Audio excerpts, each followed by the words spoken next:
Hello dear students, आप सभी का हमारे यूट्यूब चैनल में एक बार फिर स्वागत है। स्टूडेंट्स, आज हम लोग जो है क्लास इंटर में से 11th और 12th के फिगर ऑफ स्पीच का अध्ययन करेंगे। फिगर्स ऑफ स्पीच, जिसे हम हिंदी में क्या कहते हैं? अलंकार। क्या कहते हैं? अलंकार। फिगर्स ऑफ स्पीच अलंकार इसे कहते हैं। हिंदी में यदि हम कहें तो काव्य की शोभा बढ़ाने वाले तत्वों को क्या कहते हैं? हम अलंकार कहते हैं। क्या? काव्य की शोभा बढ़ाने वाले तत्वों को हम क्या कहते हैं? अलंकार कहते हैं। और इंग्लिश में देखिए इसकी डेफिनेशन हो जाएगी, a figure of speech is deviation from the ordinary use of the word to with the view to increasing their effect. मतलब काव्य की शोभा बढ़ाने वाले तत्वों को हम क्या कहते हैं? अलंकार कहते हैं। जिस प्रकार से देखिए किसी स्त्री की शोभा जो इसको उसके आभूषण से बढ़ जाती है, उसी प्रकार से अलंकार क्या करता है? किसी भी वाक्य में नवीनता लाता है, माधुर्य लाता है, और जो है उसमें और एक प्रकार से नई नई चीजें वहां से ला के जोड़ देता है, जिससे उसकी क्या होती है? शोभा बढ़ जाती है। अब देखिए जो फिगर्स ऑफ स्पीच होते हैं, फिगर्स ऑफ स्पीच जो कई होते हैं, लेकिन जो हमारे इंटर के कोर्स में दिया गया है उसमें हमको केवल 7 फिगर्स ऑफ स्पीच का अध्ययन करना है। इसमें देखिए 7 फिगर्स ऑफ स्पीच आपके कौन कौन से होते हैं। पहला देखिए सिमिली, इसे हम क्या कहते हैं? उपमा कहते हैं। और दूसरा है मेटाफर, जिसे हम क्या कहते हैं? रूपक कहते हैं। तीसरा हमारा है पर्सनिफिकेशन, जिसे हम मानवीकरण कहते हैं हिंदी में। चौथा क्या हमारा है? अपॉस्ट्रोफी, जिसे हिंदी में हम संबोधन कहते हैं। पांचवा हमारा है ऑक्सीमोरन, जिसे हम क्या कहते हैं? विरोधाभास कहते हैं। हाइपरबोल क्या होता है? हाइपरबोल को हम हिंदी में क्या कहते हैं? अतिशयोक्ति अलंकार। और जो हमारा सातवां है उसे हम क्या कहते हैं? ध्वनि सूचक अलंकार। ठीक, तो हमको क्या करना है इस चैप्टर में या इस वीडियो में? हमको इस फिगर्स ऑफ स्पीच को अच्छे से सीख लेना और अच्छे से लर्न भी कर लेना, ताकि ये कभी भूले ना। ठीक, आप पहले क्या करेंगे? पहले आप लोगों को क्या करना है, इसकी डेफिनेशन जो है याद कर लेने का। Figure of speech is a deviation from the ordinary use of the word with a view to increasing their effect. काव्य की शोभा बढ़ाने वाले तत्वों को ही क्या कहते हैं? अलंकार कहते हैं। अब हम लोग क्या करेंगे, एक एक टॉपिक वाइज करके एक एक अलंकार का अध्ययन करेंगे। तो सबसे पहले जो हमारा अलंकार है वो क्या है? सिमिली। तो आइए हम लोग क्या करते हैं, सबसे पहले इसका हम लोग अध्ययन करते हैं। सिमिली अलंकार क्या होता है, किससे कहते हैं, इसका एग्जाम्पल के साथ हम लोग अच्छे से पूरे समझेंगे। चलिए ठीक है, सबसे पहले हम लोग क्या करते हैं? सबसे पहले हम लोग सिमिली का अध्ययन करते हैं। सिमिली उपमा अलंकार किससे कहते हैं, क्या होता है, इसका एग्जाम्पल क्या होता है, कैसे हम लोग इसे पहचानेंगे, इसके बारे में पहले हम लोग अच्छे से समझते हैं। पहले समझते हैं कि सिमिली होती क्या है। देखिए, in simile comparison is made between two object of different kinds which have at least one point in common and the words as like also are used for comparison. Hindi में सुन लीजिए, हिंदी में क्या होता है कि सिमिली मतलब उपमा अलंकार में विभिन्न दो वस्तुओं के बीच में तुलना की जाती है, और जिनमें कम से कम एक गुण क्या होता है? समान होता है। और तुलना करने के लिए एज, लाइक अथवा सो शब्द का प्रयोग किया जाता है। फिर सुन लीजिए, in simile comparison is made between two object of different kinds which have at least one point in common. The words as, like also are used for comparison. कि उपमा अलंकार में दो विभिन्न वस्तुओं के बीच तुलना की जाती है, जिसमें कम से कम क्या होता है? एक गुण समान होता है। और तुलना करने के लिए हम एस, लाइक अथवा सो शब्द का प्रयोग करते हैं। तो ये देखिए सबसे इजी हमारा क्या है? अलंकार होता है, जिसमें हम आराम से किसी भी सेंटेंस को देख करके हम पहचान सकते हैं कि इसमें सिमिली अलंकार है या नहीं है। उसमें देखिए वर्ड आएंगे एज, लाइक और सो। एग्जाम्पल देख लिया हम लोग देखते हैं। पहला एग्जाम्पल जैसे इट ड्रॉप्ड, या गिरती है, एज द जेंटल रेन, जैसे कि सुखद वर्षा आती है, फ्रॉम गिवन, स्वर्ग से। देखिए जब हम लोग पहला चैप्टर पढ़ेंगे 11th पोएट्री में, पहला चैप्टर है मर्सी, उसी में से लिया गया। इसमें देखिए लिखा गया है कि ड्रॉप्ड, या गिरती है, मतलब या जैसे बोल सकते हैं यहाँ पे मर्सी जो किसी के दिल में स्वयं उत्पन्न होती है। किस प्रकार से? कि एज द जेंटल रेन, जैसे कि सुखद वर्षा, फ्रॉम गिवन, स्वर्ग से, आकाश से नीचे आती है। जैसे कि आकाश से सुखद वर्षा नीचे आती है, उसी प्रकार से जो दया होती है वह किसी के हृदय में स्वयं उत्पन्न होती है। तुलना किया गया किसकी? कि जो मर्सी है वो उत्पन्न होती किसकी तरह? As a gentle rain. मतलब देखिए यहाँ पे जिसके लिए मर्सी के लिए आया है, इसकी तुलना किया गया किससे? जेंटल रेन से। और देखिए तुलना करने के लिए तुलना दोनों का किया गया है, मर्सी का और किसका, सुखद वर्षा का। और इसकी तुलना करने के लिए हम किस शब्द का प्रयोग किए हैं, एज शब्द का प्रयोग किए, कंपेरिजन करने के लिए। ठीक है, दूसरा एग्जाम्पल हम लोग देखते हैं कि she is as fresh as dew. देखिए सी इज वह एज फ्रेश, उतनी ताजा, वह उतनी ताजा या उतनी क्या है, तरोताजा है, एज ड्यू जितनी की क्या होती, ओस होती है, मतलब वह ओस के समान तरोताजा है। किसके समान है, ओस के समान। देखिए उसकी जो तुलना की गई किससे की गई है, ड्यू से। और तुलना करने के लिए हम किसका प्रयोग किए, एज शब्द का प्रयोग किया। हम क्या कहें, एज लाइक अथवा सो शब्द आएंगे। देखिए सी इज एज फ्रेश, वह उतनी तरोताजा है, एज ड्यू जितना की ओस, मतलब वह ओस के समान तरोताजा है। तुलना करने के एज शब्द आया है। देखिए my heart is like a singing bird. My heart जो मेरा हृदय है, इज है किसकी तरह, कह रहा है लाइक ए सिंगिंग बर्ड, एक गाती हुई चिड़िया के समान। जो मेरा हृदय है वह एक गाती हुई चिड़िया के समान है। तुलना किससे किया गया है, एक गाती हुई चिड़िया को क्या कर लिया गया है, इसकी तुलना किया गया है मेरे हृदय से। और तुलना करने के लिए हम क्या किए हैं, लाइक शब्द का प्रयोग किए कि जो मेरा हृदय है वह एक गाती हुई चिड़िया के समान है। और तुलना करने के लिए हम लाइक शब्द का प्रयोग किए। अगला एग्जाम्पल हम लोग देखते, देखिए कि we bear her along like the pearl on a string. देखिए था पहले कि बियर से जो सरोजिनी नायडू द्वारा पोयम कंपोज किया गया उसी में से है कि वी बियर, बियर में सूत्र धार करना लेकर आगे बढ़ना, कि वी बियर हम लेकर आगे बढ़ते हैं। हम सुसैया पे पालकी है, हम पालकी को लेकर आगे इस प्रकार बढ़ते हैं, लाइक जैसे कि पर्ल एक मोती हो, ऑन स्ट्रिंग एक धागे पर। मतलब कह रहे हैं, देखिए कि कह रहे हैं कि हम पालकी को लेकर के आगे इस प्रकार बढ़ते हैं जैसे कि यह धागे पर एक मोती हो। जैसे देखिए जब धागा रहेगा, अगर इस तरह से हम करेंगे तो बीच में यदि मोती लगाने को दिखाई देगा, उसी प्रकार से जो पालकी होती है, दो लोग आगे से, चार लोग आगे से पकड़े, चार लोग पीछे से जब पकड़े रहते हैं तो बीच में क्या किसके समान दिखाई देती है, कि जैसे एक धागा हो और उसके बीच में मोती हो। तो यहाँ पे तुलना कर रहे हैं कि हम पालकी को लेकर इस प्रकार आगे बढ़ते हैं जैसे कि वह धागे पर एक क्या हो, मोती हो। किसकी तुलना की गई है, तुलना हमारी की गई है उसकी, पालकी की तुलना की गई किससे, मोती से। और तुलना करने के लिए हम क्या किए, लाइक शब्द का प्रयोग किए। ठीक, अगला एग्जाम्पल देखिए कि the night is dark. The night रात्रि है, या रात इज डार्क अंधेरी, मतलब रात अंधेरी है, जैसे कि ये ब्लैक स्टोन, जैसे कि ये काला पत्थर हो। मतलब रात इस प्रकार से अंधेरी है जैसे कि एक काला पत्थर हो। यहाँ पे भी देख रहे हैं क्या तुलना किया गया है, नाइट की तुलना किससे की गई है, ब्लैक स्टोन से, काले पत्थर से, कि जो रात है वो इस प्रकार की, किस प्रकार की है, ब्लैक स्टोन काले पत्थर के समान। और तुलना करने के लिए हम क्या किए हैं, एज शब्द का प्रयोग किए हैं।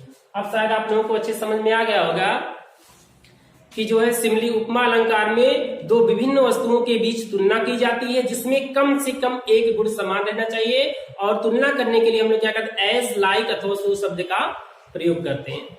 ठीक, आप लोग पहले क्या कीजिएगा, इसकी डेफिनेशन याद कर लीजिएगा और एग्जाम्पल कुछ देख लीजिएगा। ठीक है, अब हम लोग ये हमको आराम से समझ में आ गया, तो अब हम लोग क्या करते हैं, अगले टॉपिक पे चलते हैं। अगला टॉपिक हमारा क्या है, मेटाफर। हमारा देखिए जो अगला फिगर्स ऑफ स्पीच है वो क्या है, मेटाफर। से हिंदी में हम क्या कहते हैं, रूपक। अब देखिए रूपक किससे कहते हैं, मतलब यहाँ पे देखिए सिमली हम लोग पढ़ चुके हैं, दोबारा दूसरा हमारा क्या है, मेटाफर, रूपक।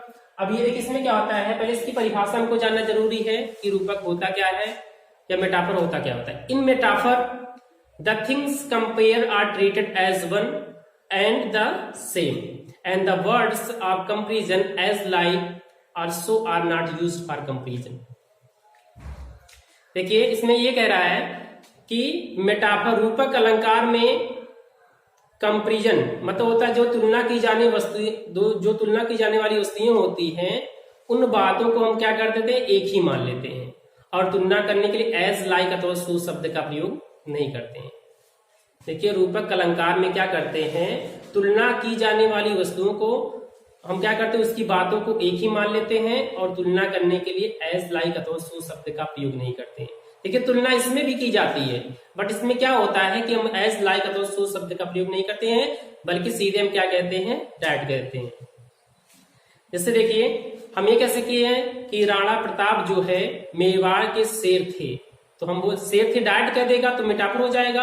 अब ये कह दे कि Rana Pratap was like a lion, कि राणा प्रताप एक शेर के समान थे, तो मतलब वहां पे देखिए तुलना करने लाइक लग गया तो क्या गया, सिमिली हो गया। जब डायरेक्ट कह देगा क्या हो जाएगा हमारा मेटाफर।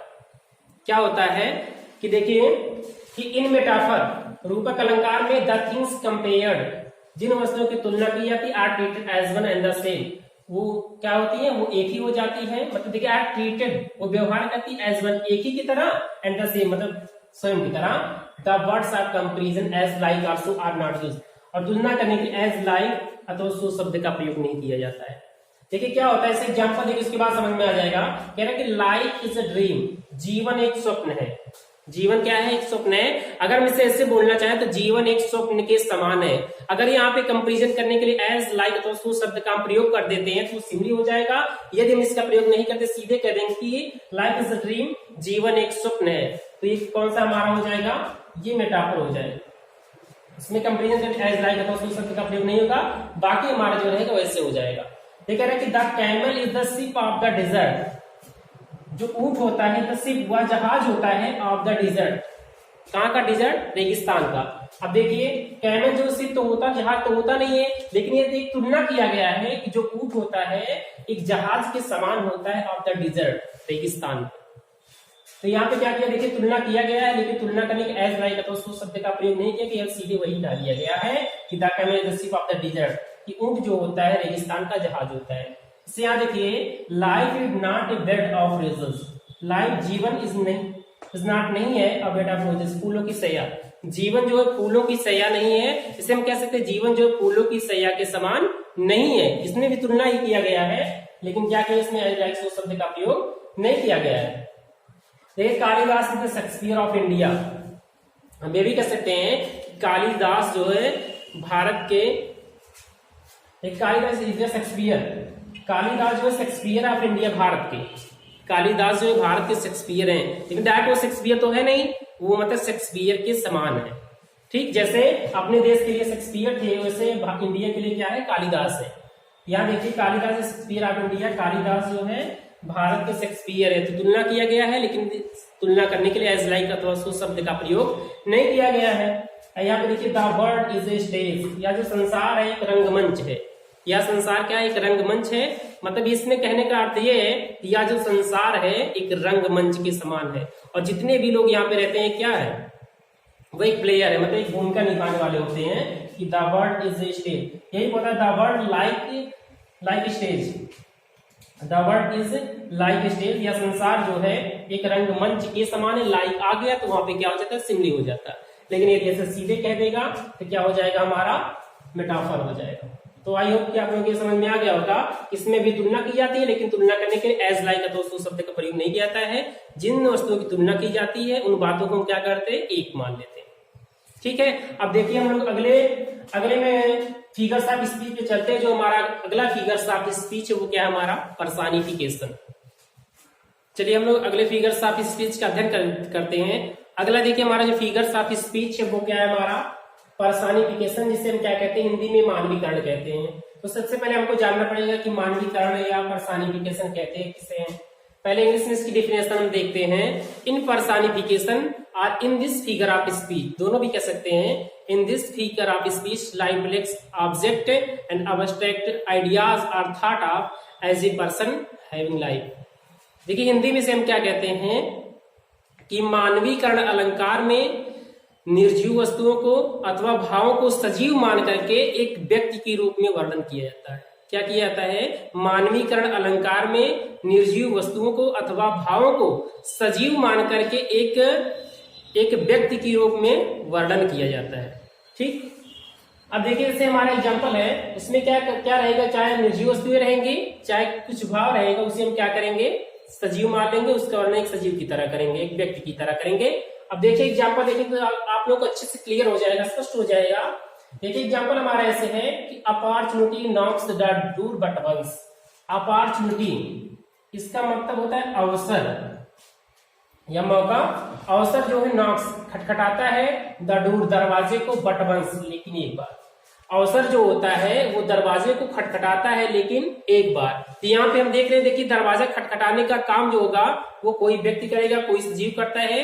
लेकिन यहाँ पे क्या दिया है कि opportunity knocks the door but once, कि जो अवसर होता है दरवाजे को खटखटाता है लेकिन एक बार। तो यहाँ पे क्या किया गया है, जो अपॉर्चुनिटी है, जो अवसर है, इसे एक व्यक्ति के रूप में मान लिया गया है। किसके रूप में? एक पर्सन के रूप में मान लिया गया है।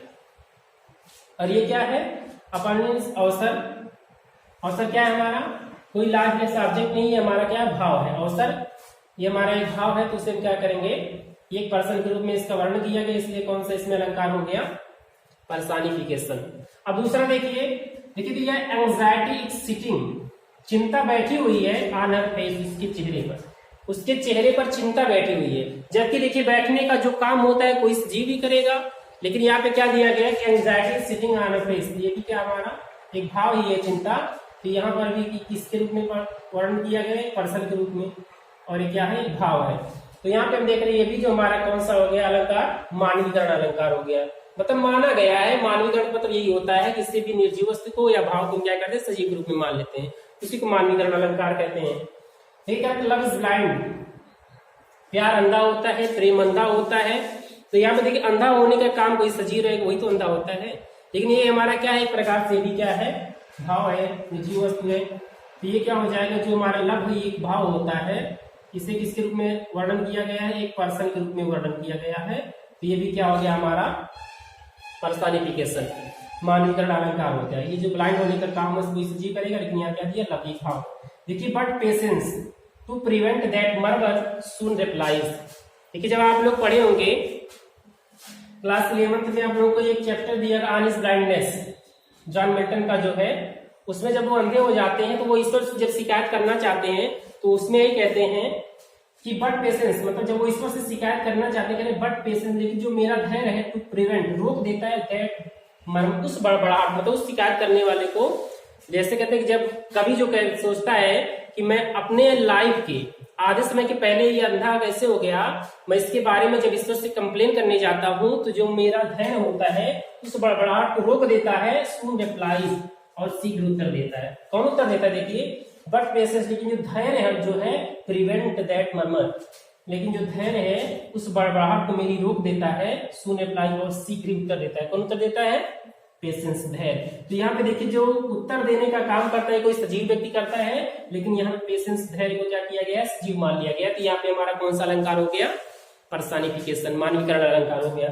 अगला देखते हैं, देखिए डेथ लेज हिज आईसी हैंड्स, मृत्यु ने अपने बर्फ जैसे हाथों को रख दिया ऑन किंग्स। देखिए डेथ लेज, मृत्यु जो है रखती है इस आईसी को हैंड्स, अपने बर्फ के समान हाथों का ऑन किंग्स, राजाओं पे। राजाओं पे जो मृत्यु है अपने बर्फ के समान हाथों को रखती है। जबकि हाथ रखने का काम कौन करता है? कोई सजीव वस्तु करता है या कोई सजीव व्यक्ति करता है, लेकिन यहाँ पे किसको दिखाया गया? मृत्यु को दिखाया गया। इसमें भी क्या हो गया हमारा? पर्सनिफिकेशन हो गया। तो शायद आप लोगों को ये समझ में आ गया होगा। इसमें क्या किया जाता है? बस जो निर्जीव वस्तुएं रहेंगी अथवा जो हमारे भाव रहेंगे उनको हम एक सजीव, एक पर्सन के रूप में मान करके उसका वर्णन कर देते हैं। ठीक, तो चलिए अभी हमारा तीसरा भी हो गया अलंकार। अब हम चौथे अलंकार की तरफ बढ़ते हैं। चौथा अलंकार हमारा कौन सा है? अपॉस्ट्रॉफी। चलिए ठीक है। अब देखिए हम लोग क्या करते हैं, अब अगले फिगर्स ऑफ स्पीच की ओर बढ़ते हैं, और अगला हमारा फिगर्स ऑफ स्पीच क्या है? अपॉस्ट्रॉफी। इसे हिंदी में क्या कहते हैं? संबोधन। संबोधन से ही पता चल जाता है कि इस फिगर्स ऑफ स्पीच में संबोधन किया जाएगा। ठीक, पहले इसकी हम लोग क्या करते हैं? डेफिनेशन देख लेते हैं इंग्लिश में, उसके बाद हिंदी में, उसके बाद ये हमको आराम से समझ में आ जाएगा। देखिए कह रहा है कि an apostrophe is the direct address to the death, to the dead, to the absent, or to a personified object और आइडिया। मीन्स ये होता है कि जो एपॉस्ट्रॉफी मतलब संबोधन अलंकार में किसी मृत या किसी अब्सेंट मतलब अनुपस्थित अथवा मानवीकृत किए गए विचार अथवा किसी विचार की तरफ विचार को क्या किया जाता है? संबोधन किया जाता है। देखिए एपॉस्ट्रॉफी मतलब संबोधन अलंकार में किसी मृत या किसी अनुपस्थित अथवा मानवीकृत किए गए भाव अथवा मानवीकृत किए गए भाव अथवा वस्तुओं को क्या किया जाता है? संबोधित किया जाता है। क्या कहते? संबोधित। अब देखिए इससे क्या किसको सबसे पहले ये देखना जरूरी है, किसके? डेड मीन्स होता है मृत, यहाँ पे क्या है, अब्सेंट, अनुपस्थित। परेशानी पॉइंट मान के लिए ऑब्जेक्ट वस्तु की तरफ या आइडियस विचार की तरफ। ठीक, मतलब ये कहता है संबोधन अलंकार में किसी मृत अथवा अनुपस्थित अथवा मानवीकृत किए गए वस्तु अथवा विचार को क्या किया जाता है, संबोधित किया जाता है। किसमें, एपॉस्ट्रॉफी, फिगर्स ऑफ स्पीच में, तो संबोधन अलंकार में। इसका एग्जांपल देखते हैं, उसके बाद हमको क्लियर हो जाएगा मतलब ये कहना क्या चाह रहा है, या तो मृत रहेगा या अनुपस्थित रहेगा या फिर वो नहीं रहेगा, और या फिर क्या रहेगा, उसे मानवीकृत मतलब माना गया होगा, उसी को क्या किया जाएगा, संबोधित किया जाएगा। एग्जाम्पल देखिए, और ज्यादातर में आप लोग जानते हैं कि संबोधन का इससे मार्क जो है लगा ही रहेगी। जैसे एग्जाम्पल देखिए, पहला कह रहा है लिबर्टी, ओ लिबर्टी, हे स्वतंत्रता, लिबर्टी में स्वतंत्रता, हे स्वतंत्रता या हे आजादी, why are you so dear, तुम इतनी प्रिय क्यों हो। कौन कह रहा है कि हे स्वतंत्रता, तुम इतनी प्रिय क्यों हो। लिबर्टी, स्वतंत्रता, ये क्या है हमारा, स्वतंत्रता क्या है, मृत तो है नहीं, डेड तो है नहीं, अब्सेंट भी नहीं है, ये क्या है हमारा, मानवीकृत किया गया एक प्रकार से क्या है, लिबर्टी, एक आइडिया, एक भाव होता है आजादी का। तो इसमें देखो, इसमें दिया है कि मतलब चाहे देखो मानवीकृत किया गया कोई वस्तु रहेगा या कोई विचार रहेगा या फिर कोई अनुपस्थित रहेगा अथवा मृत कोई रहेगा, उसे क्या किया जाएगा, संबोधित किया जाएगा। यहाँ पे संबोधित कर रहा है कि ओ लिबर्टी, हे स्वतंत्रता, why are you so dear, तुम इतनी प्रिय क्यों हो। तो यहाँ पे क्या किया, संबोधन किया गया लिबर्टी को, ये हमारा कौन सा हो गया, एपॉस्ट्रॉफी हो गया। दूसरा देखिए कह रहे हैं ओ डेथ, हे मृत्यु कम सून जल्दी आओ, हे मृत्यु कम सून जल्दी आओ। तो यहाँ पे देख रहे हैं डेथ, ये डायरेक्ट क्या है, डेथ मतलब मृत्यु को क्या किया जा रहा है, संबोधित किया जा रहा है, कह रहे कम सून जल्दी आओ। यहाँ पे भी देख रहे हैं कि ऐसे डेथ का मतलब जो हमारी मृत्यु है उसे क्या किया जा रहा है, संबोधन किया जा रहा है, उसे संबोधित किया जा रहा है कि ये मृत्यु जल्दी आ जाओ।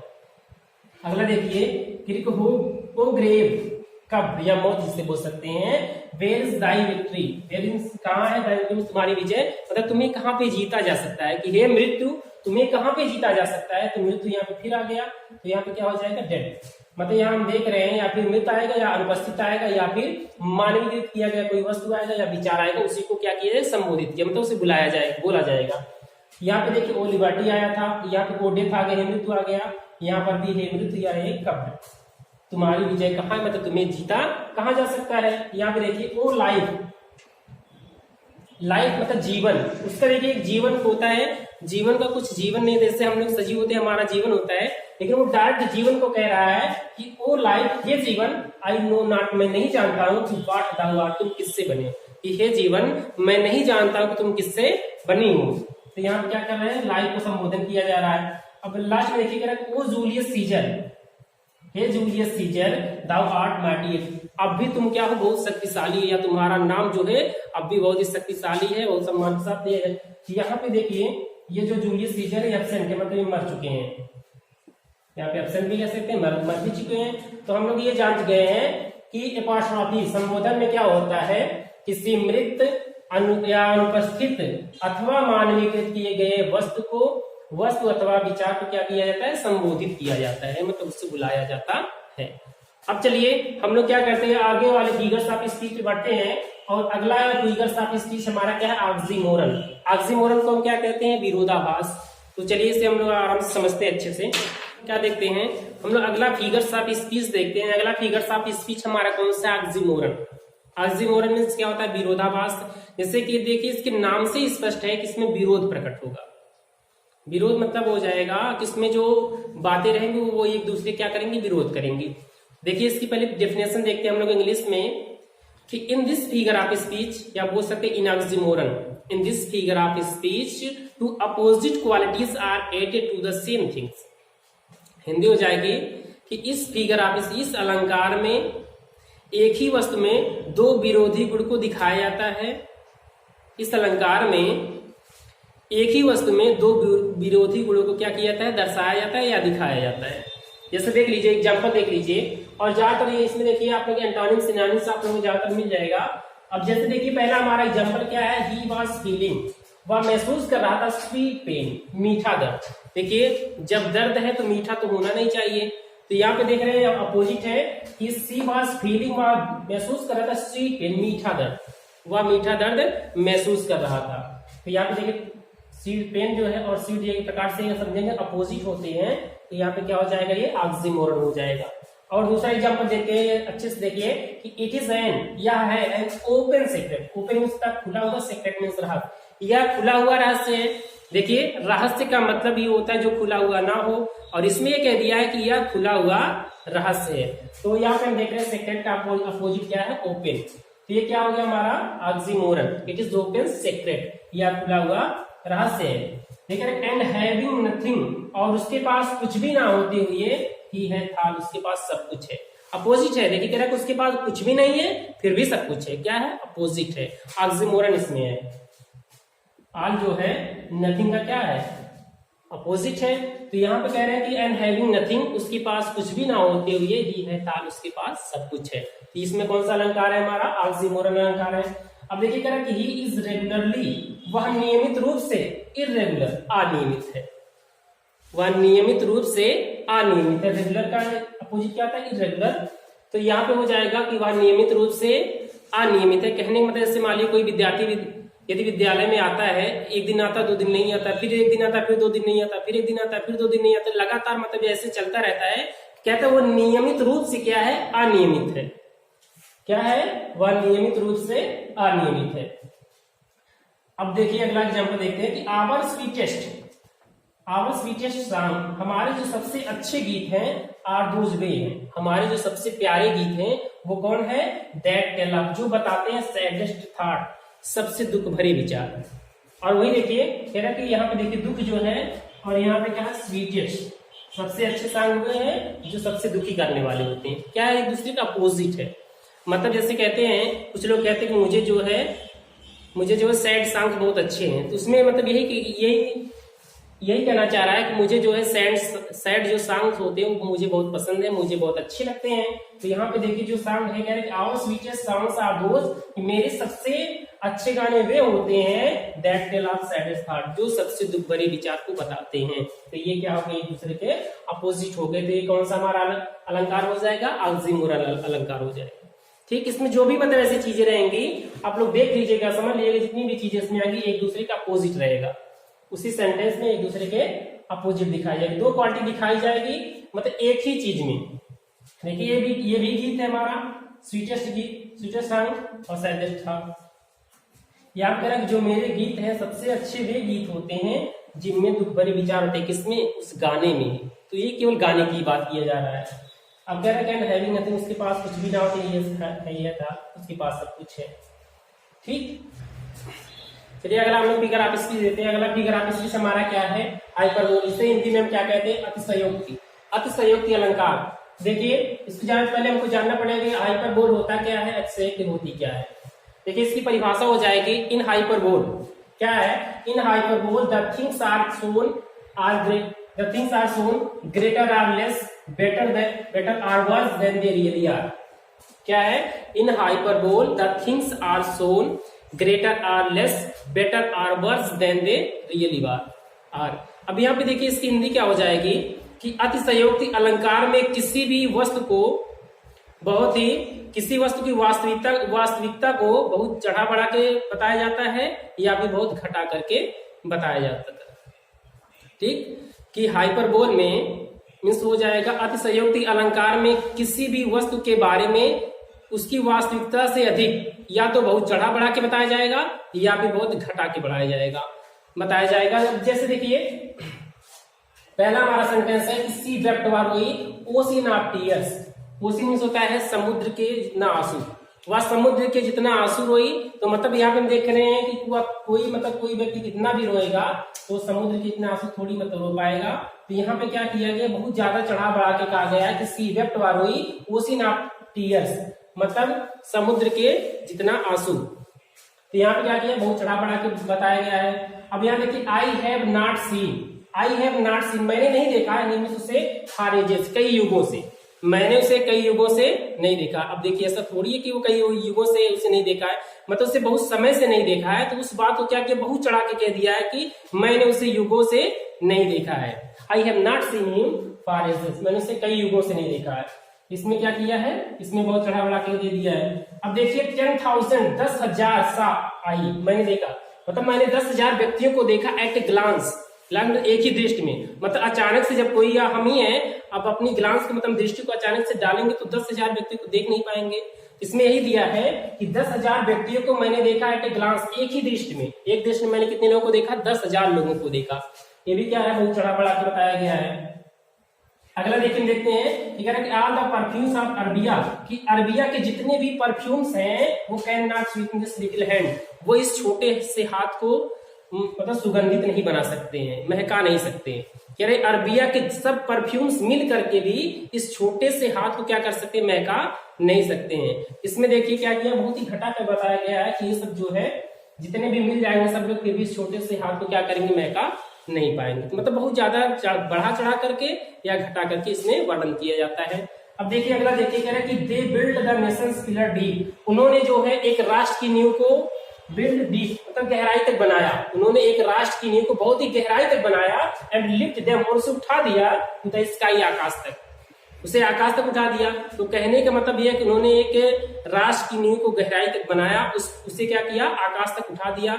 अब देखिए कह रहे हैं आकाश तक, कोई भी मतलब कोई चीज यहाँ से उठाएगा तो आकाश तो क्या है हमारा बहुत दूर है, तो वहां तक तो उठा नहीं सकते हैं, फिर भी मतलब जो कुछ ऊंचाई तक उसे बनाया गया है या उठाया गया है तो वही इसमें मतलब बहुत चढ़ा के कह दिया कि उसे कहां तक उठा दिया गया है, स्काई, आकाश तक।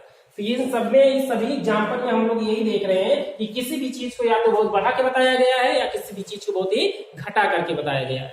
ठीक, अब देखिए चलिए हम लोग आगे बढ़ते हैं। जो हमारा लास्ट हमारा फिगर्स ऑफ स्पीच है ऑनोमोटोपोइया, उसके बारे में थोड़ा सा अध्ययन कर लेते हैं हम लोग अच्छे से। ठीक है, चलिए हम लोग लास्ट वाला फिगर ऑफ स्पीच देखते हैं। देखिए जो लास्ट हमारा फिगर ऑफ स्पीच बचा हुआ है इसके बारे में हमको अध्ययन करना है, वो क्या है, ऑनोमोटोपोइया, इसे हिंदी में हम क्या बोलते हैं, ध्वनि सूचक। इसकी डेफिनेशन सबसे पहले हमको जानना होगा क्या होता है ऑनोमोटोपोइया। देखिए इसकी डेफिनेशन होती है इन this figure of speech, in this figure, इस अलंकार में द साउंड सजेस्ट, जो आवाज जो है वो बताता है द सेंस और मीनिंग, मतलब उसके अर्थ के बारे में वही बताता है, कौन, उसकी जो आवाज होती है। देखिए इन this figure of speech the sound suggest the sense और मीनिंग, मतलब इस अलंकार में जो आवाज होती है वही इसके अर्थ को या इसके भाव के बारे में बताती है। देखिए मतलब इसमें किसी ना किसी जानवर की, किसी पक्षी की, किसी जल की या किसी चीज की जो रहेगी जो आवाज होती है, जिस प्रकार से सब करते हैं, जैसे क्या है सांप फुफकारते हैं, कैट जो है जो बिल्ली होती है वो म्याऊ म्याऊ करती है, इसी प्रकार से जो भी मतलब यहाँ पे बोलियां होती है किसी भी चीज की वही इसमें आएगा।